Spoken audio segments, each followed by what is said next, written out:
Olá pessoal, tudo bem? Nos últimos dias nós fomos surpreendidos com cenas dramáticas de milhares de pessoas no Afeganistão tentando deixar o país e principalmente a capital, Cabul, após o cerco efetuado por forças pertencentes ao grupo fundamentalista islâmico Talibã. Essa ocupação e tomada de poder no país tem a ver com a retirada das tropas americanas que permaneceram por lá durante 20 anos e saíram esse ano de 2021, deixando o território livre para o avanço do Talibã. Essas cenas foram tão fortes, tão dramáticas, que elas repercutiram rapidamente nos noticiários do mundo todo e também nas redes sociais. Mas você sabe exatamente o que está acontecendo por lá?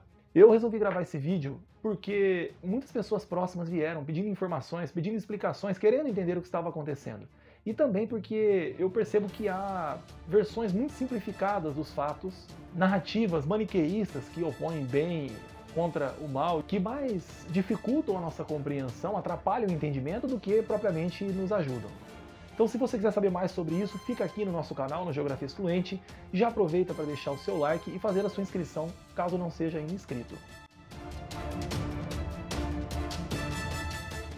O Afeganistão é um país do Oriente Médio, é um país do interior da região, que não possui litoral, faz fronteira com vários outros países, é um país muito montanhoso e um país predominantemente de clima semiárido e desértico. Esse país tem 38 milhões de habitantes, segundo a última estimativa, e é considerado um país subdesenvolvido, pobre, dentro da Divisão Internacional do Trabalho.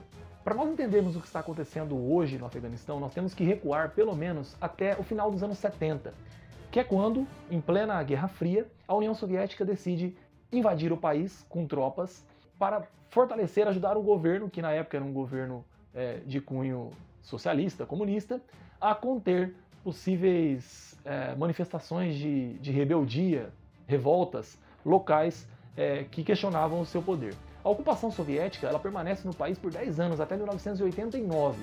E nesse período, várias potências ocidentais ligadas ao bloco capitalista liderado pelos Estados Unidos financiaram, treinaram e apoiaram esses grupos radicais que lutavam contra o governo apoiado pela União Soviética. Então havia ali uma disputa, na verdade, entre as duas grandes potências. Os Estados Unidos foram o principal apoiador desses grupos extremistas, desses grupos que lutavam contra o governo instituído e dessa forma contra a própria União Soviética.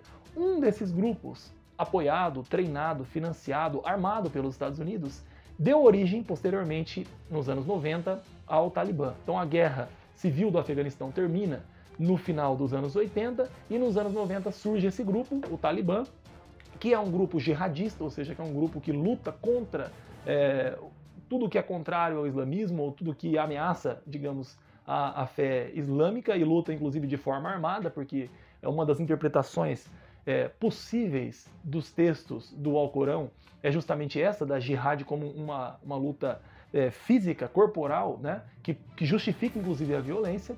Não que todos os muçulmanos sejam violentos, ao contrário, a maior parte são pacifistas, mas existem grupos radicais que buscam então instituir a Sharia, né, a lei islâmica, a lei muçulmana, nos territórios controlados por eles. Há uma busca por instituir uma teocracia, a união entre Estado e religião, sendo que as próprias leis vêm justamente dos textos sagrados, no caso dos islâmicos, vêm da Sharia.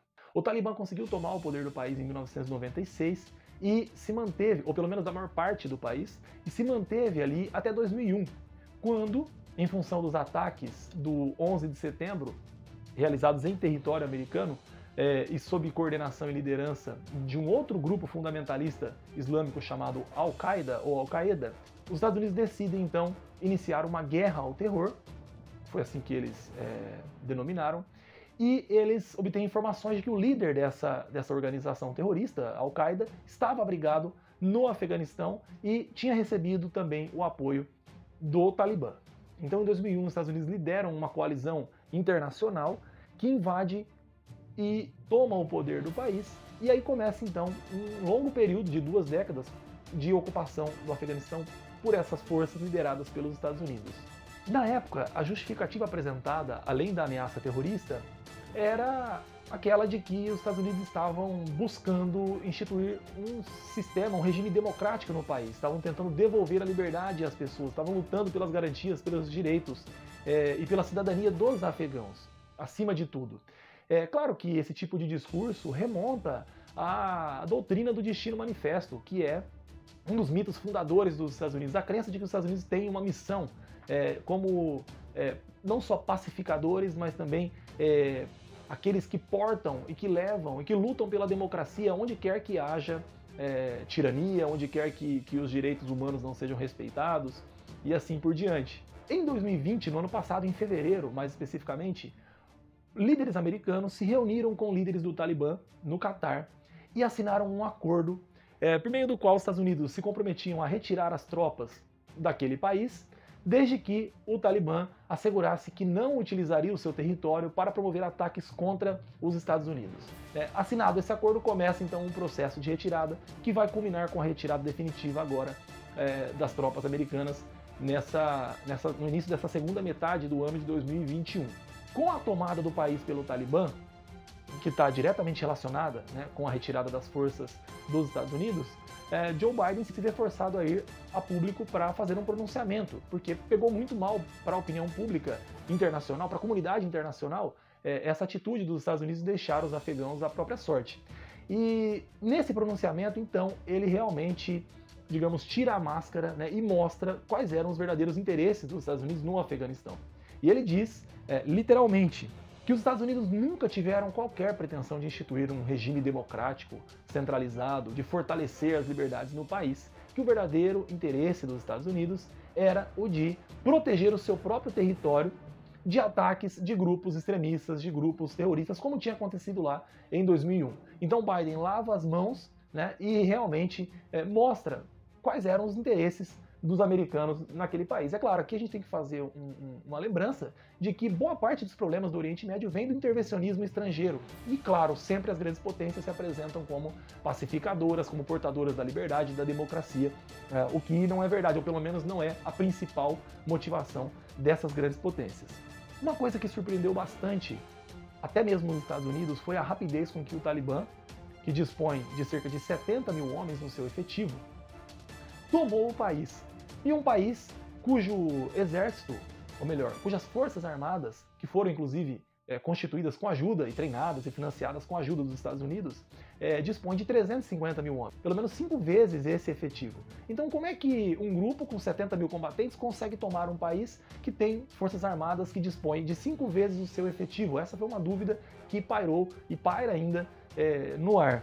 E as explicações para esse fato são muitas, entre elas, por exemplo, o fato de que os Estados Unidos também acabaram criando muita resistência dentro do país. Os Estados Unidos também violaram muitos direitos, violaram principalmente a liberdade religiosa da população afegã, um povo explorado, um povo dominado, um povo que está acostumado com a guerra e que se viu, então, sob julgo de uma potência estrangeira que via toda e qualquer prática religiosa de alguma forma vinculada à prática do extremismo, do terrorismo motivado pela religião. Claro que há problemas também como a corrupção dentro das Forças Armadas, no governo instituído e tantos outros que podem nos ajudar a explicar esse avanço tão rápido, repentino e a tomada da capital, que esperava-se que cairia depois de pelo menos 90 dias, em poucos dias. Então, ao que tudo indica, o Talibã também teve apoio de boa parte da população, que viu nisso uma possibilidade de progresso, de melhoria das suas condições de vida e principalmente de liberdade religiosa no país. Mas é claro que muitos afegãos entraram em desespero quando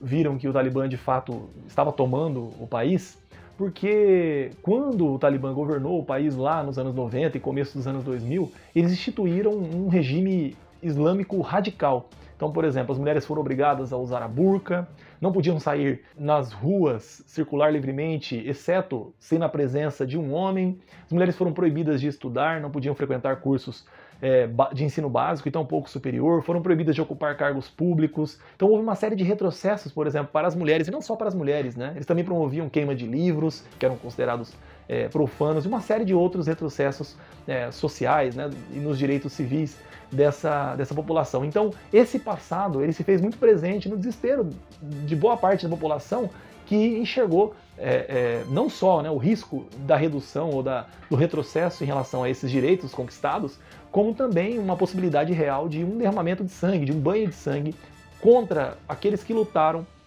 pela democratização do país, que apoiaram os Estados Unidos, que apoiaram o governo que foi instituído com com a ajuda dos Estados Unidos, governo esse cujo presidente fugiu às pressas e deixou o país e os afegãos à própria sorte. Bom, passado esse primeiro momento da ocupação efetiva do país pelo Talibã e da capital Cabul, da tomada da capital pelo grupo fundamentalista, o que a gente observa é que as previsões mais pessimistas elas não se realizaram, pelo menos até o momento. Então nós vemos que o grupo vem com uma estratégia um pouco diferente, vem propondo, por exemplo, anistia geral, ampla, para todos os opositores, todos os seus inimigos, todos os seus opositores, né, para todos aqueles que resistiram a essa ocupação, e também vem com um discurso de que vão sim assegurar que algumas garantias, liberdades sejam mantidas no país. Nós não sabemos se eles vão cumprir com essa palavra, mas esse é o discurso.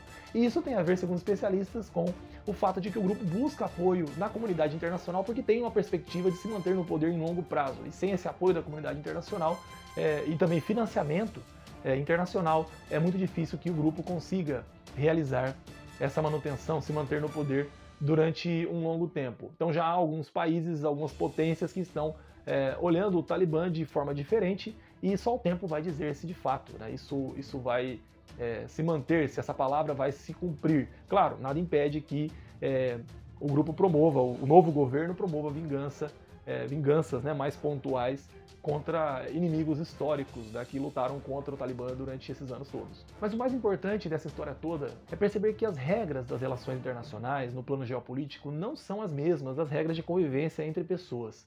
Eu não posso falar, por exemplo, em amizade entre países.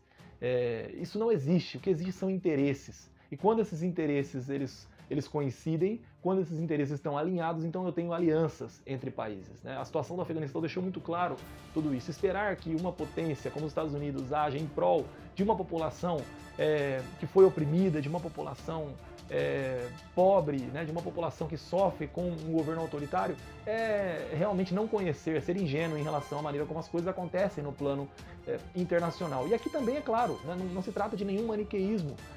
Eu não preciso defender os Estados Unidos para ser contra o Talibã, e eu não preciso defender o Talibã para ser contra os Estados Unidos. Eu não preciso defender o imperialismo americano para ser contra o Talibã. Eu também não preciso defender o Talibã para atacar o imperialismo americano, estadunidense. Eu posso tranquilamente ser crítico aos dois lados dessa complexa equação.